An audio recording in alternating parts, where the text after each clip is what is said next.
ଶ୍ରୋତାବନ୍ଧୁ ଆମେ ଶୁଣୁଥିଲେ ଦିବଙ୍ଗତ କଥାକାର ଜଗଦୀଶ ମହାନ୍ତିଙ୍କର ଏକ ଗଳ୍ପର ଶୀର୍ଷକ ସୁନ୍ଦରତମ ପାପ,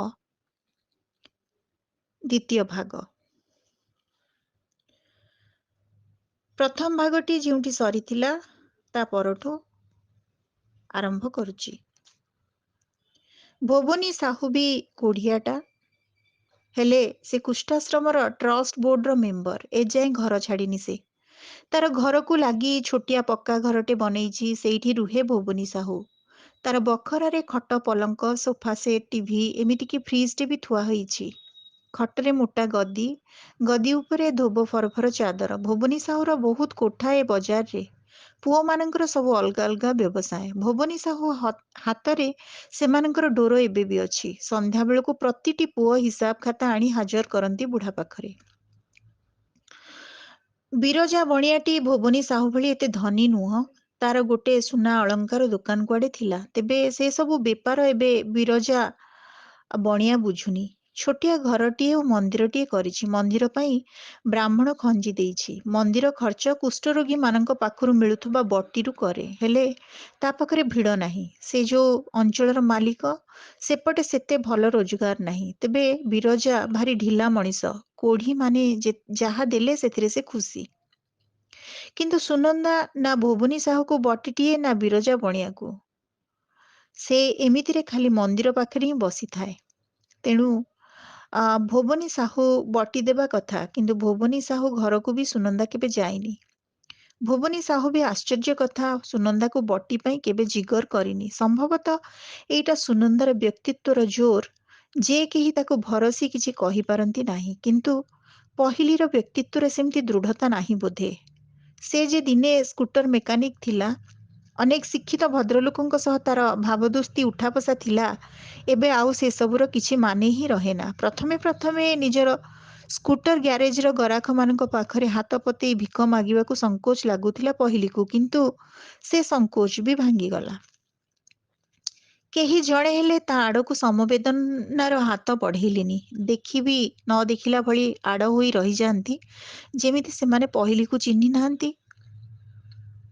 ପହିଲିର ଲୁଗାପଟା ବି ବଦଳି ଗଲାଣି। ସେ ନିଜକୁ କେବେ ଦର୍ପଣରେ ଦେଖିଲେ ଏବେ ଚିହ୍ନି ପାରେନି। ମସିଆ ଛିଣ୍ଡା ଲୁଗାପଟା, କେବେଠୁ ନୂଆ ସାର୍ଟ ପ୍ୟାଣ୍ଟ କରିନି ତ ପହିଲି। ସୁନନ୍ଦାକୁ ସର୍ଫର ରିଫିଲ୍ ପ୍ୟାକେଟଟିଏ ଦେଲେ ଲୁଗାପଟା କାଚିଦିଏ।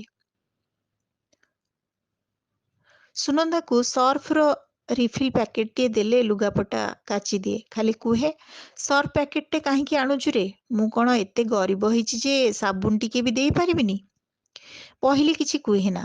ଆଦରରେ ସୁନନ୍ଦାର ମୁଣ୍ଡର ବାଳକୁ ସାଉଁଳି ଦିଏ। ସୁନନ୍ଦା ଆଉଜି ଆସେ ପହିଲିର ଛାତି ଉପରକୁ କିଛି କ୍ଷଣ।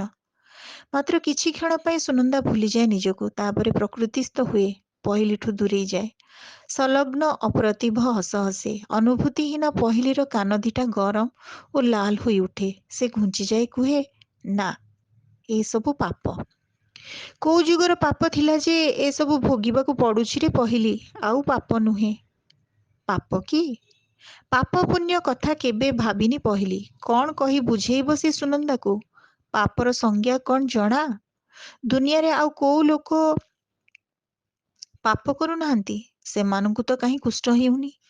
ତେବେ କାହିଁକି ସୁନନ୍ଦାର ଏ ରୋଗ? ଏମିତି କ'ଣ ରାଜହାନୀ ଚୋରି ଡକାୟତି କରିଥିଲେ? ଏବେ ତ ଆତଙ୍କବାଦୀମାନେ ଧର୍ମ ନାଁରେ, ଆଦର୍ଶ ନାଁରେ ଲୋକଙ୍କୁ ମାରି ପକାଉଛନ୍ତି। ଏ ସବୁଠୁ ବଡ଼ ପାପ ଆଉ କ'ଣ ଥାଇପାରେ? ଯେଉଁମାନେ ସବୁ କରୁଛନ୍ତି ତାଙ୍କୁ ତ କାହିଁ ଏ ରୋଗ ହେଉନି? ପହିଲିର ମନେ ପଡ଼ିଗଲା, ଥରେ ରାସ୍ତାରେ ପୋଲିସ ସେମାନଙ୍କୁ ଅଟକେଇବା କଥା।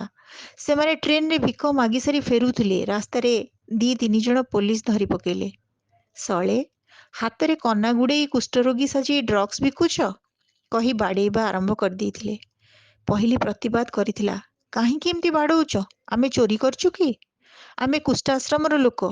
ପହିଲିର ହାତରେ ବ୍ୟାଣ୍ଡେଜ ନଥିଲା। ତାର ବଙ୍କା ଆଙ୍ଗୁଳି ଗୁଡ଼ାକ ଯେମିତି ପରିଚୟପତ୍ର। ପୋଲିସବାଲା ଆଡ଼କୁ ହାତ ବଢ଼େଇ କହିଥିଲା, ଆମର ବ୍ୟାଗ୍ ସର୍ଚ୍ଚ କରୁନ। ଟିକିଏ ଶଙ୍କିଗଲା କନେଷ୍ଟବଳଟି। କହିଲା, ଶଳେ, ମତେ ବି ରୋଗ ଦେବ ନା କ'ଣ? ସମସ୍ତେ ପିଡ଼ି ପୁଟୁଳା ଖୋଲି ଦେଖାଉଥିଲା ବେଳେ ଭଗିଆ ତାର ହାତ ବ୍ୟାଣ୍ଡେଜ ଖୋଲି ଦେଖେଇଥିଲା। ତା ହାତର ଘା, ତା ଆଙ୍ଗୁଳିହୀନ ଖଣ୍ଡିଆ ପାପୁଲି ଉପରେ ଭଣ ଭଣ ହେଉଥିବା ମାଛି ଓ ଭଗିଆର ଯନ୍ତ୍ରଣା କାତର କାନ୍ଦର ଦୃଶ୍ୟରେ ପହିଲିର ବି ଓକି ଉଠି ଆସିଲା। ପୋଲିସ ବାଲା କିଏ କୁଆଡ଼େ ଛୁ। ପରେ ପହିଲି ଶୁଣିଥିଲା ଭଗିଆ କୁଆଡ଼େ ଡ୍ରଗ୍ସ ବିକେ, ବୁଲି ବୁଲି ପାନ ଦୋକାନ ମାନଙ୍କୁ ସପ୍ଲାଏ କରେ। ସେଦିନ ତାର ମୁଣିରେ ଡ୍ରଗ୍ସ ପାଉଡର ଥିଲା। କଣ କରିବ ବୁଝି ନ ପାରି ସେ ନିଜର ଖଣ୍ଡିଆ ହାତରୁ ବ୍ୟାଣ୍ଡେଜ ଖୋଲି ପକେଇଥିଲା। ପହିଲି ଦିନେ ପଚାରିଥିଲା, ଜୀବନରେ ଆଉ କଣ ବଳକା ରହିଛି ଯେ ତା ପାଇଁ ଏତେ ପ୍ରପଞ୍ଚ କାମ ସବୁ କରି ପାପ ଅର୍ଜୁଛୁ? ଭଗିଆ ଦୀର୍ଘଶ୍ୱାସ ମାରିଥିଲା। ଶ୍ୱାସ ଆତଜାତ ହେଉଥିବା ପର୍ଯ୍ୟନ୍ତ ମାୟା ଲାଗି ରହିଛି ରେ ପହିଲି। ଯେତେଦିନ ଯାଏ ଜୀବନ ଥିବ, ଜୀବନ ପ୍ରତି ମାୟା ମମତା ଥିବ, ସେତେଦିନ ପାପ ବି ଲାଗି ରହିଥିବ। ଜୀବନ କହିଲେ ଆଉ କଣ କି? ଜି ରହିବାଟା ହିଁ ତ ପାପ। ବୈଷ୍ଣବ ପରିବାର ଆମର। ମୋ ବା କେବେ ମାଛ ମାଉଁସ ତୁଣ୍ଡକୁ ନେଇ ନଥିଲା। ଖଚ ମିଛ କଣ ଜାଣି ନଥିଲା। ତାର କୀର୍ତ୍ତନ ଭଲ ତ ସିଏ ଭଲ। ସକାଳୁ ଉଠି ଫୁଲ ତୋଳିବାକୁ ଯାଉଥିଲା ଦିଅଙ୍କ ପାଇଁ। ମନ୍ଦିର ମନ୍ଦିର ହୋଇ ଦିନ କାଟୁଥିଲା। ସେଇ ବା ଆମର କଣ ନା ଗଳା କ୍ୟାନ୍ସରରେ ମଲା। କାହିଁକି କ୍ୟାନ୍ସରରେ?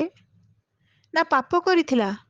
ହଁ ରେ, ଝି ରହିବାଠୁ ବଡ଼ ପାପ ଆଉ କିଛି ନାହିଁ ଏ ଦୁନିଆରେ। ଗୋଟେ ଅସ୍ଥିରତା ଖେଳିଗଲା ପହିଲି ଭିତରେ। ଘଣ୍ଟାଟେ ହେଲାଣି ବସିଛି ସେ ମନ୍ଦିର ପାଖରେ, ଅଥଚ ଚଉଠି କଦଳୀ ଓ ଟିକିଏ ନଡ଼ିଆ, ବେଶୀ କିଛି ମିଳିନି। ଏ କଦଳୀ ନଡ଼ିଆରେ କଣ ପେଟ ପୂରେ? ୟାଠୁ ଟ୍ରେନରେ ଚଢ଼ି ବୁଲି ଆସିଲେ ଘେରାଏ ବେଶୀ ରୋଜଗାର ହୁଅନ୍ତା।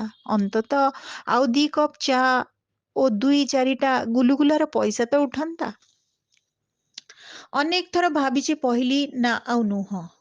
ଭଗିଆ ସାଙ୍ଗରେ ମିଶି ଡ୍ରଗ୍ସ ବେପାର କରିବ। ଏମିତି ଦିନ ସାରା ବୁଲି ବୁଲି ଭୋବନୀ ସାହୁକୁ ପୋଷିବାର କିଛି ମାନେ ହୁଏ ନା। ସେ ବେଶ କିଛି ଟଙ୍କା ଜମେଇଲେ ସୁନନ୍ଦାକୁ ଯାଇ କହିବ, ଚାଲେ ଆମେ ଦିହେଁ ଘର ସଂସାର କରିବା। ଆଉ ଥରେ ବାହା ହେବା ଆମେ ମନ୍ଦିରରେ। ଆମର ଦେହରେ ରୋଗ ଲାଗିଲା ବୋଲି କଣ ମନଟା ବି ରୋଗିଣା ହୋଇଗଲା କି? ଆମେ ପୁଣି ଜୀବନ ଜୀଇବା, ଦେହ ପାଇଁ ନୁହଁ, ମନ ପାଇଁ। ପହିଲି ମନ୍ଦିର ପାଖରୁ ଉଠି ଚାଲି ଆସିଲା। ନୟନା ପଚାରୁଥିଲା ପଛରୁ, କୁଆଡ଼େ ଯାଉଛୁ ରେ ପହିଲି? ଅହମ୍ମଦାବାଦର ଟାଇମ୍ ହେଇ ଆସିଲାଣି।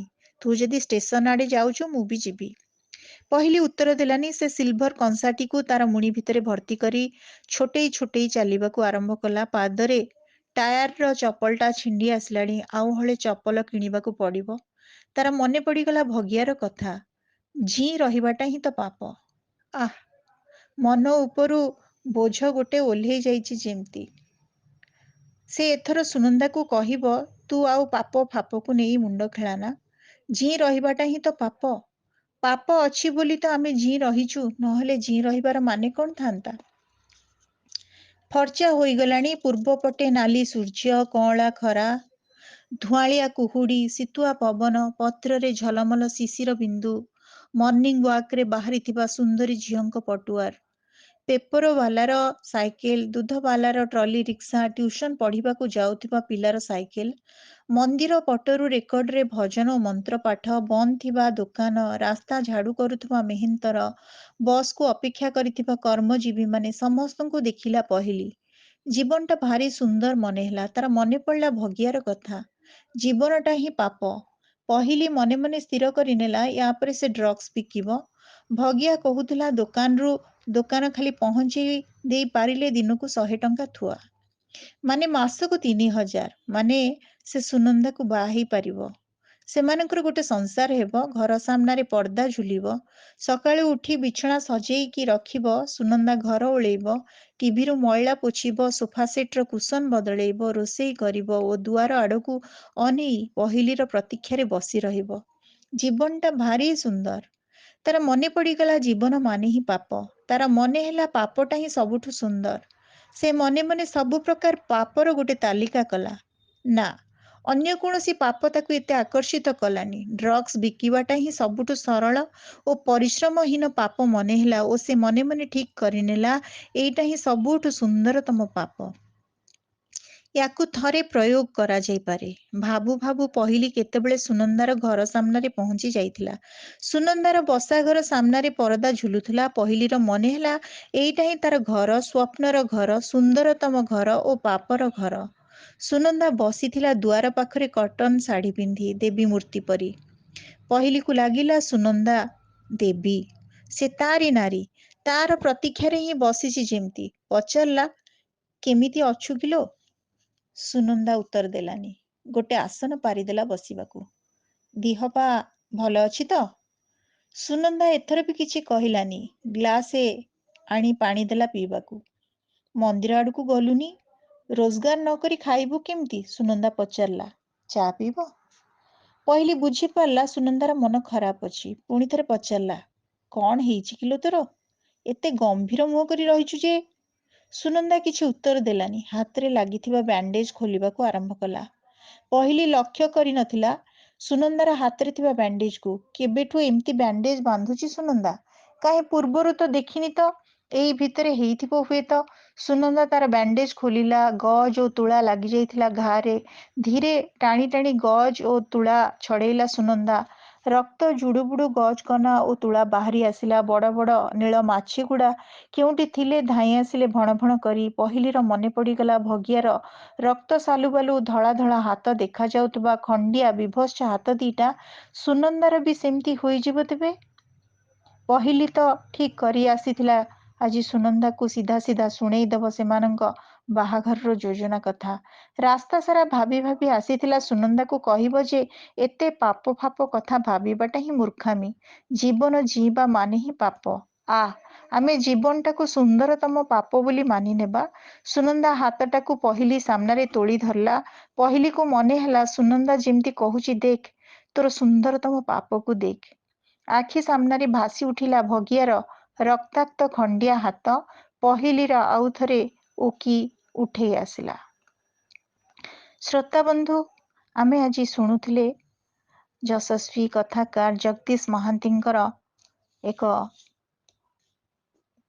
ହୃଦୟସ୍ପର୍ଶୀ ଗଳ୍ପ, ଯାହାର ଶୀର୍ଷକ ଥିଲା ସୁନ୍ଦରତମ ପାପ। ଅଡିଓଟି କେମିତି ଲାଗିଲା? ଆପଣମାନଙ୍କର ମତାମତ ଅପେକ୍ଷାରେ ରହିଲି। ଧନ୍ୟବାଦ।